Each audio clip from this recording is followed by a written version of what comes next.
Hey, how's it going, guys? Carson back here with a bunch of rando comic book reviews. We got a lot of DC Universe to talk about. I actually ended up reading a few of my pulls for my pull list this week.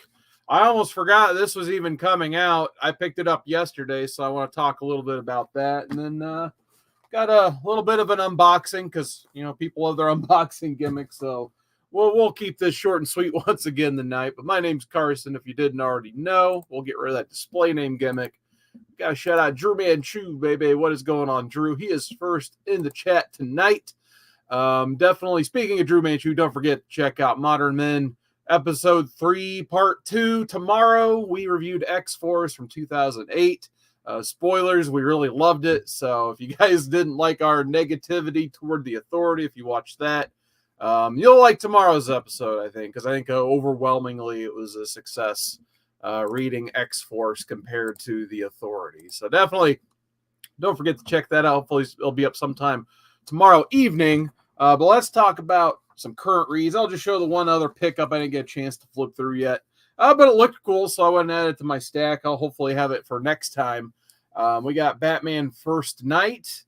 I believe this is a Black Label book. Thus, it's the size of a Black Label magazine. I think they actually did various printings on this, like there's the normal ones, and then like this pulp style one is bigger. But yeah, it's Dan Jurgens is writing it, Mike Perkins on the art, so I can't wait to see the awesome Mike Perkins art that's blown up on the bigger pages there. Really like his stuff from Captain America and The Stand. So definitely I'm going to read this. Just didn't get a chance to yet this week. So let's talk about a few things I did get a chance to read. We'll start Ultimate X-Men, so I'm getting the Ultimate books for the time being. We'll see how long that lasts. This one was quite interesting. Shout out to John's Comics with Kids. I actually saw his review of this book before I got a chance to read mine. He kind of sums it up probably better than I will here, but basically it's an X-Men book where, there's no like team battles or anything like that. It's just, one mutant armor here, kind of dealing with learning about her mutation for the first time. And then on the writing and on the art on the inside, you have Peach Momoko, who people have been loving her covers lately. But really we get the full brunt of what Peach Momoko is capable of here on the writing duties and on the interior. And it was all right. Will I continue getting this? I might get issue 2 just to see where in the world we're going with all this. I don't know if it's going to be like a whole series of one-shots with some, C, D tier mutants, kind of like armor here. I do love me some armor. I read Astonishing X-Men and all that stuff. But yeah, I'm curious to see where they're taking this book because I feel like I'm reading like a, artsy image independent book rather than something from, Marvel, which isn't a bad thing. But yeah, I might check out issue 2 just to see where they're going with the title. I decided to pick up this Spectacular Spider-Man #1. Mainly, it was a cover buy, but I wanted to see, what the book was about. And not too much good to say about the inside. At least you get Humberto Ramos on the art duties. He is great at Spider-Man. It's probably the thing he is best at. So if you like Humberto Ramos Spider-Man art, definitely pick up this book. The story, it was lacking for me. It's basically just Miles and Peter going and getting coffee a bunch and trying, Peter trying to be a regular at his coffee shop. And honestly, that's all I remember from this book. It was boring otherwise, I gotta say, but the art was good. The story 100% not necessary. So hard pass for me, but hey, Todd Knock, really cool cover. Really like that a lot.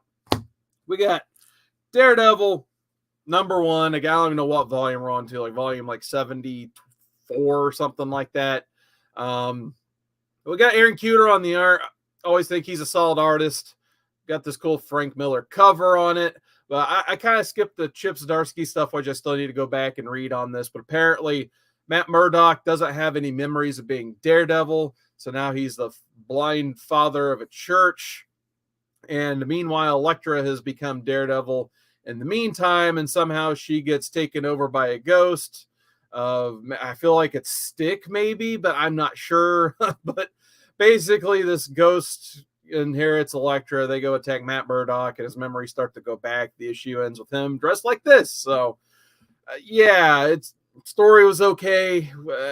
Yeah, I need to go back and read the Zdarsky stuff for full context, I guess. But yeah, always love me some Daredevil. Hopefully they get it back on course. Ultimate Spider-Man #2, probably my favorite, actual pickup of the week. I might have to keep getting this title. It reminds me a lot of the Jeff Johns Batman Earth 1, where it basically documents Batman. He's trying to learn how to be Batman, basically. And, he has a lot of slip ups and a lot of failures along the way.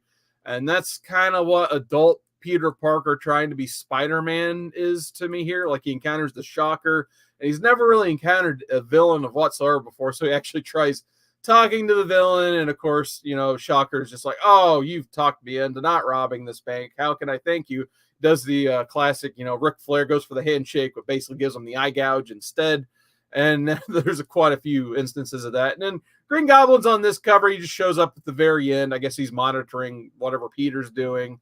And then the other fun thing is just to see this new adult version of Peter learning to be Spider-Man, also while being a father. Like, he gets basically caught red-handed. He's eating a snack dressed as Spider-Man, and his little daughter May walks in, and he's still in, full costume minus his mask. So he's already revealed his secret to his daughter on accident right there before the end of the second issue.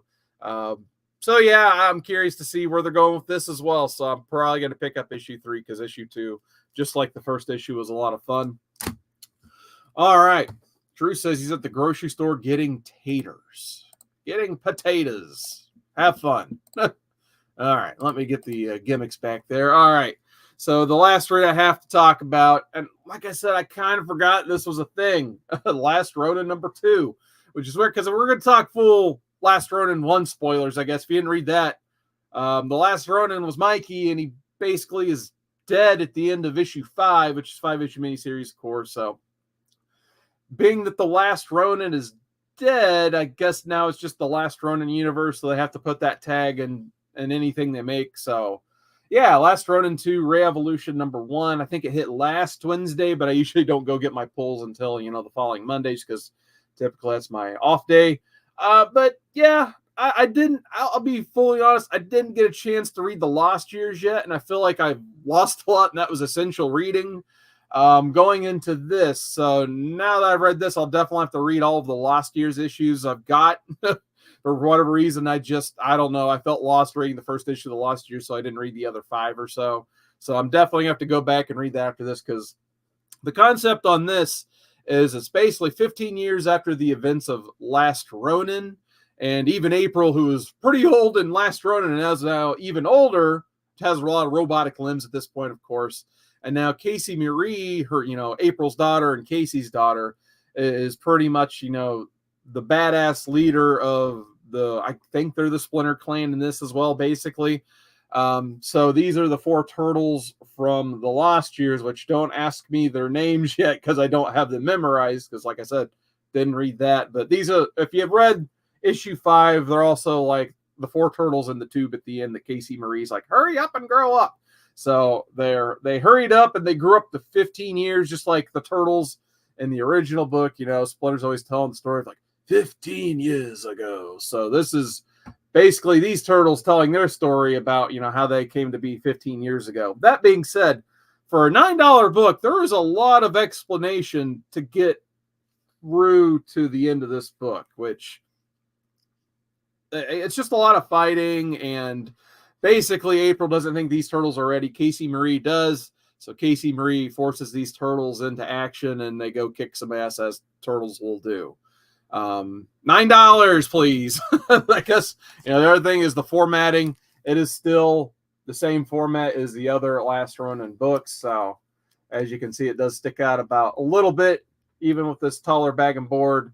So yeah, if you're wondering about the format, and it is a very nice format, but it is like the taller, like prestige format, which I'm guessing you're going to do these like 5 or 6 more times, however many times they're gonna do on this part. But yeah, I like the Kevin Eastman cover, but obviously it's Turtles. I'm gonna give issue 2 another shot, but I'm not the biggest fan of this book so far. I gotta be completely honest. I wish I had greater things to say, like I did the first one, but feels like a little bit of a money grab at this point. So we'll see. Maybe I'll turn my opinion around on this. But yeah, the whole team's back. You got the Escorza brothers, which I know they got a little bit of criticism on the first part. A lot of people felt like it was a 90s book or whatever. You're getting the same thing here. There's a lot of panels that are just like they're full page, 2-page spreads. But there's some gutter loss being a prestige format. So sometimes like there's word bubbles in the middle there that you're supposed to be reading, but you're like, you don't want to pull apart your $9 comic to read.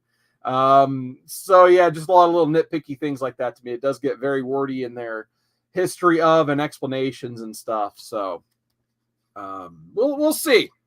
This one might wait for a hardcover for me, but yeah. Last Ronin number 2, Re-Evolution or Revolution or however you're supposed to read that. All right. Let's go ahead and get my gimmicks back up here.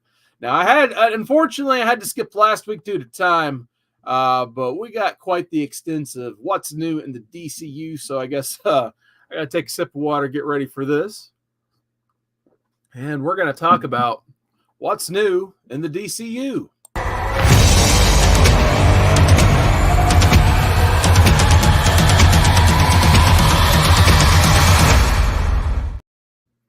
All right, what did I read last week in the DC Universe app? So the first thing I read was Superman. I've been wanting to dive into all of the Dawn of DC Superman stuff because I feel like the little bit I've read so far, they're trying to get the family aspect back in the book, which I feel like a lot of it was lost when they went to the New 52. And I could say with this book as well as Action Comics that I've read so far, they've gotten that family aspect back pretty well. So the writer Joshua Williamson here, basically he does the thing where Lex Luthor might be being a good guy again, or probably not. Let's be honest. It's the old Sting versus Ric Flair, where Ric Flair's like, hey, I'll help you against the Four Horsemen, Sting. Like, we all know he's gonna like low blow him, and then they're all gonna kick him down in the corner. That's kind of where we're at with the first 3 issues of Superman. Like, Lex changes the name of his building to like the Superman building, basically. You can kind of see that in the background of issue 1. Like, there's a big Superman building, like that's the former Lex Tower now. So he's diverting all of his resources to helping Superman, allegedly. And the other thing that's going on is somehow Parasite has become a sickness in Metropolis. So everybody, including Superman and Lois, are turning into parasites. So then, of course, he has to go to Lex Luthor to help figure out how is everybody going to turn from Parasite back into the normal selves. So now you have to have Lex and Supes work together, and that's kind of where we're at the end of issue 3 is Lex helps him get rid of Parasite, solve that problem. Now, where do they go from there with, you know, Superman running LexCorp, basically? So they caught my interest. I like where they're going with Superman, the Dawn of DC. I think that so far, Superman's almost my Dawn of the DC MVP, just because he's captured a lot of that family style action again that he used to have. So I'll be on board for the next few issues for sure. Next up, we got the Flash issue 3. We still got Cy Spurrier on the writing. Mike Deodato Jr. is the star of this book, though, in my opinion. His art has not lost a step over the years. This might be some of the most good art I've seen from Deodato for a while. I really like the way it looks on my iPad. Hopefully, if I decide to get a hardcover or trade down the line of this, it'll look just as good printed. But I will say, like, I'm mainly reading this for the Deodato stuff. In terms of the story, though, it's okay. In issue 3, you get some Max Mercury and some Impulse, of course, along with Max. And while investigating the stillness, which is this, you know, new thing that they've introduced in this read, unfortunately, Max gets trapped there and separated from Wally. And of course, Impulse is all heartbroken toward the end. And then, like, meanwhile, there's kind of Wally in the back, or I'm sorry, Barry in the background, which you don't even see in this issue, but they say he's being cryptic. And you really don't know what's going on with Barry at this point. But I'm just reading this for the Deodato art because he's automatically like my favorite DC artist right now, just in terms of his panel work here. But Cy Spurrier, I'm still kind of on the fence with him. It's a tiny little nitpick, but there's a lot of things they do in the voice bubbles where there's like these, like, I think there's supposed to be like sarcastic jabs at the characters talking to each other where the text is smaller. But it's used so often on like every page where like Mr. Terrific's also in the book. And like he's whispering to himself, like, no, I don't buy that Mr. Terrific would do that. Sure, Wally would, but not every character. I feel like every character kind of has the same voice, unfortunately. But yeah, I'm going to give this probably 1 or 2 more shots just because I really do like Deodato's art here. Next up, we got JLA versus Kong versus Godzilla. I actually read the first 4 issues. I was planning on just reading issue, but I was actually pretty engrossed in this read, surprisingly. It sounds very gimmicky, which it is. You know, you get the properties to Godzilla and Kong. It's like, oh, okay, cool. Let's just have them throw down with the Justice League.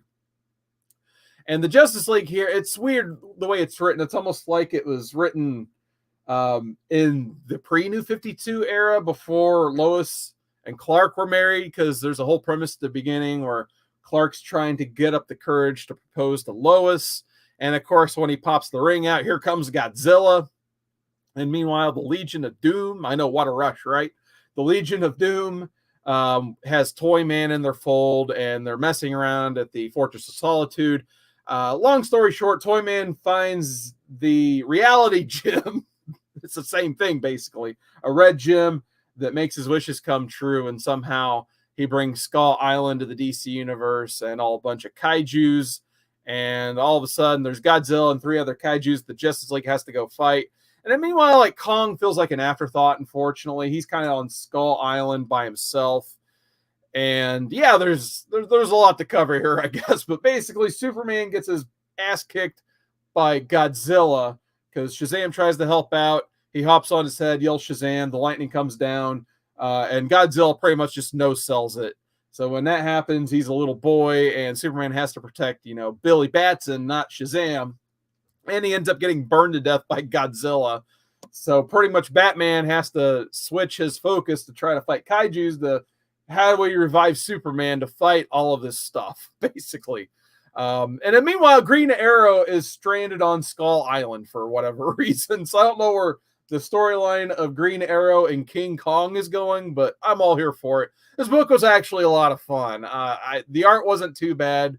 The story is decent. I'm going to finish this read once the other 2 issues hit the app. So I actually highly recommend this. It was almost my pick of the week, actually. But I got a sleeper pick of the week I want to talk about here in a second. But first, we got to talk about probably my least favorite read of the week. And that's Superman Lost. Priest wrote this. The concept, this is like all concept and, you know, the substance. Maybe I should have read all 10 issues. I'll be honest. I read issue 1, issue 2, and issue 10 because I didn't have the patience to read 10 issues of this. But the premise is Superman and Lois kind of just hanging out on a normal day. Justice League alarm goes off, and Superman answers the call, and then you see a figure fly back in, which is Superman. Lois is like, so what was that about? That was really quick. And it turns out Superman got lost in time for 20 years, and he just happened to return at the point that he left. And it sounds like a really cool story on paper because, you know, Superman dealing with all of his grief and, you know, what all he had to do in that 20 years and stuff. But I tried to read issue 2 to figure out, like, what happened to how did he get stranded in time? And I figured, like, it's kind of going to be like Supergirl Woman of Tomorrow, where Superman goes and, like, the other issues are just like one shots. But in the second issue is like the first one where he's lost. And he manages to get stranded by aliens. I believe it's like almost a red sun planet, of course. And then, like, the first one, he tries to help. He kind of just almost ends up blowing off. And in the last panel, he has a costume. Unless, like, my digital app, which for the DC app, the glitches, unfortunately, are a thing. Maybe my app glitched and I missed like 4 pages, but I felt lost reading Superman Lost. So by the time I tried to read issue 10, I had no idea what was going on. So, will I try to read the other issues? Probably not. So this was a pass for me. Cool concept, but the substance, no thanks. But my pick of the week, and I was very surprised by this. I don't even know what convinced me to read my pick of the week, but it was Fire and Ice. Welcome to Smallville, issue 1 through 6. That's why I've read the whole thing. This one was a lot of fun. I haven't even heard of the writer or the artist.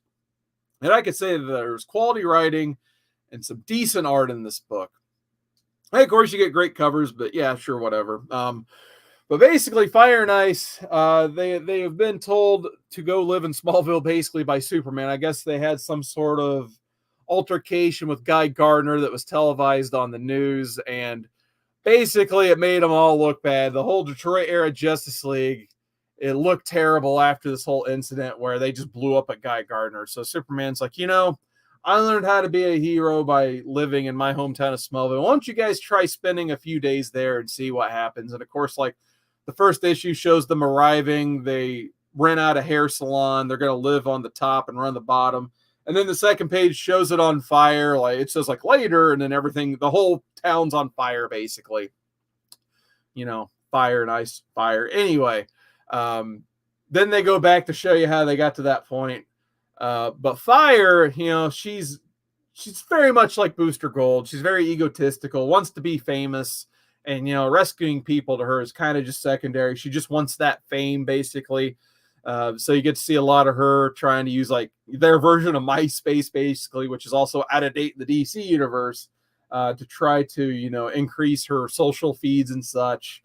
And it just kind of goes from there. She hires Ambush Bug to beat her up, which Ambush Bugs is like, shouldn't I be paying you for this? So there's a lot of hilarious Ambush Bug stuff there. And then they decide to turn it into a reality show where they have a bunch of like washed up, awful, like Z-list villains that they open up a reality house for. And there's a random Lobo appearance. Who doesn't love Lobo? There's a lot of shenanigans here.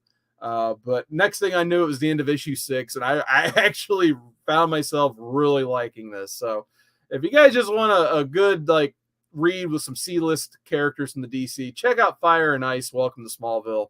I actually really enjoy this. Oh, and then the issue 1 ends with Superman giving King Shark a wedgie and throwing him out of Smallville. So that was fun. But yeah, let me know if you guys have any good picks from the DC Universe app. I'm curious to see what other people are reading on there, what, new DC reads there are. I'm just kind of going back and forth on things, but I'm having a lot of fun reading things on the app so far. All right, let's see what's in the comments. We got a poor man's comics. He's claiming that DC app. I haven't shown a book, but he's claiming stuff. Drew says Kong versus Godzilla. It's pretty cool. And guess what? Drew grabbed those taters. Congratulations, Drew. Nice pickups. You have to do a pickup video of your groceries. All right, speaking of pickups, I got a package here. We got a Silver Age key to unbox here. So I got all of this package on a Whatnot auction, and I'll try to find his link and put it down below later. Unfortunately, I completely forgot to do that, of course. Hey, we're live, pal. But this is from Minuteman Comics. Believe it or not, there's still great sellers to be found on Whatnot. You just got to dig deep for them sometimes, unfortunately. But I believe his name is Dan. He is one of the coolest guys on Whatnot. I highly recommend, just if you want to watch a good stream, with a guy that has a lot of knowledge of his books and will educate you along the way and have a lot of good stuff to say and have a lot of fun with his audience. Definitely check out Minuteman Comics over on Whatnot. I always, every time I start to, build a box with him, I always find really good quality stuff. And today should be no exception. It was kind of one of those times when I saw something go for, opening bid. I had the box open, so I just kept getting things. So nice little treasure trove here. So sorry, headphones wearers, for the wadding up of the paper. We'll start with the loose comics here, and then we got one slab that luckily I didn't pay a ton for this. It's going to be low grade, but it's a Marvel Silver Age key. All right, so of course it's always packed awesomely, of course. Now let's see what we got here. Of course, we got the invoice statement. And I think he always gives me like a free extra goodie or two, because I can't remember if he might have just thrown this one in. It's Daredevil 316. You must know I'm run filling Daredevil as well, so getting a lot of that. So cool cover on 316. Yeah, I think he just threw that in. That guy is awesome. But what I was missing out of my run, and I probably need to go make sure I check these off after the stream so I don't buy them again. We got Daredevil 146, just an early Bullseye appearance. Luckily, I have his first appearance behind my head right there. So just trying to get these early Bullseye appearances. Luckily, I got that one back there for like dirt cheap. And this one was pretty cheap too. And he does love his newsstands as well. So he pretty much everything he tries to buy himself is a newsstand. So he's selling a lot of newsstand copies. So I got 146. Got a issue 44 as well, and that's a nice condition on that. So I think I might have this one already, but it is not that nice of a condition. So always like to upgrade when I can. These next two, I probably already have at least one of these, but no one was bidding on them for some reason. Some like Frank Miller era Daredevil. So I got 187, which this one does get kind of difficult to find, you know, not yellowed or messed up spine, all that stuff. And then I believe I was missing the issue 85, so I managed to grab that as well. And then the next one he did advertise as low grade, of course it was. Issue number 21 does have that tape pull, which he was really bummed about, but I got this book for really cheap. So if I can get nice low run Daredevil for cheap, I'll take reader copy quality. As long as it has a cover, basically. I don't mind picking it up and it's all complete. So happy to get issue 21. I think I got this for like less than $10 as well. Anytime I can get me some, you know, 15-cent, 12-cent Silver Surfer for cheap, you better believe I'm buying it. So I got issue 13. Now, the oldest showcase I have in my collection. I think this one was a little bit pricier because it was a very early Rip Hunter appearance. Showcase 26, Rip Hunter Time Master. I don't really want to read it because I know I'm going to, you know, rip the cover off probably because, you know, these showcases can be pretty fragile. But yeah, 10-cent DC. If I can get it cheap enough, I'll be buying that all day. Happy to get that for sure. I told them now this is my oldest showcase until I get my showcase 22 one day. So I'll be happy with showcase 26 for now because I got to get those 3 previous issues though. And then he had a whole bunch of Warlock. I think I got these for like either $4 or $5 a piece. And I think I already have at least the first couple of issues, but they were so cheap. I just went and he was selling them as a lot. So I just went ahead and picked up the lot. So I got issue 1 there, issue number 2. And then I can't remember which one, if it's issue 4 or 5, maybe it's even later. I believe that, you know, this is kind of the start of Jim Starlin writing Warlock as well, at least sometime in this run. So I was debating on what all I was going to go get to for Jim Starlin to sign at Indiana Comic-Con in a couple of weeks. Probably take at least 2 or 3 books because I know his signature, he's starting to charge quite a bit for it now. So I got to be very picky and choosy about what I take. But yeah, sometimes, you know, 20-cent Marvel, it's always a good buy for sure. All right, let's get to the slab here. That's some strong painter's tape. Usually comes right off, but nope, it ripped cardboard instead. All right, so here is the slab. Let's see what we got. After I get it caught on everything on the way out. So we got the Incredible Hulk 102. It's in a 2.5. That's right. Finally got in my collection, you know, the first ongoing Hulk of the Silver Age. Of course, 2.5, but I feel like for what I grabbed this for, like if I try to get my own copy and then get it graded, it would still cost me easy 3 figures. I did not even pay 3 figures for the slab, luckily. So I got this, in my opinion, for a really, really, really good deal. So happy to get a Silver Age Marvel key in the collection. It made me very happy. Good way to finish the auction, too, because I'd already built up free shipping, and then to add the slab to free shipping was pretty awesome, too. So very happy with the way this auction went. So Dan, Minuteman Comics, thank you so much. Really awesome package. 5 out of 5 stars for him again on his seller rating. He still has that on his, if you guys go look at his seller rating and whatnot, he is very proud of that 5 stars, and he definitely lives up to it here. But yeah, even it's got the new CBCS label. I don't have any of these in the collection yet because pretty much like the last batch of CBCS I got back like the next month they announced the new label. So yeah, this is very, very recently graded. So very happy with that. Probably be a glass caser for sure. So Hulk 102. Happy to add that to the collection. All right, now we got some programming notes before we sign off here. So the first thing is I will probably not be live next Tuesday. Unfortunately, you know, work comes a calling. So I'll probably just try to throw something recorded up if I get time, just so I, you know, keep the consistency up on the channel and all that stuff. So unfortunately, I probably won't be live on Tuesdays for at least 2 weeks. Modern Men will be back tomorrow. I actually got to turn off here so I can edit the rest of Modern Men. We're going to be doing the official book review on the 2008 X-Force, so stay tuned for that. Hopefully it'll be up about this time tomorrow night. And then we're going to skip a week. That way we offset Easter. And hey, once again, I got to work, so I can't make it. So we're probably going to take a Wednesday off of the schedule, basically. But hey, everybody we don't have to record on Easter that way, at least too. So a little bit sporadic with the scheduling, but I'll try to get something up when I can, where I can, because I think I got at least one major turtle key in the mail. Spoilers for next week, I guess, or next time. And then I'm messing around with what I'm going to do with YouTube Shorts. I think I'm going to try to do 1 minute TMNT reviews. I want to do the Mirage Run 1 through 62 all on YouTube Shorts. So let me know if that's something you guys want to see. But beyond that, I think we're about out of time. So big thank you to the people who joined us. If you didn't get a chance to join us, please feel free to leave a comment down below. Let me know what you think of the content here, what you'd like to see, all that stuff. Leave thumbs and all the comments and all that great stuff. Until next time.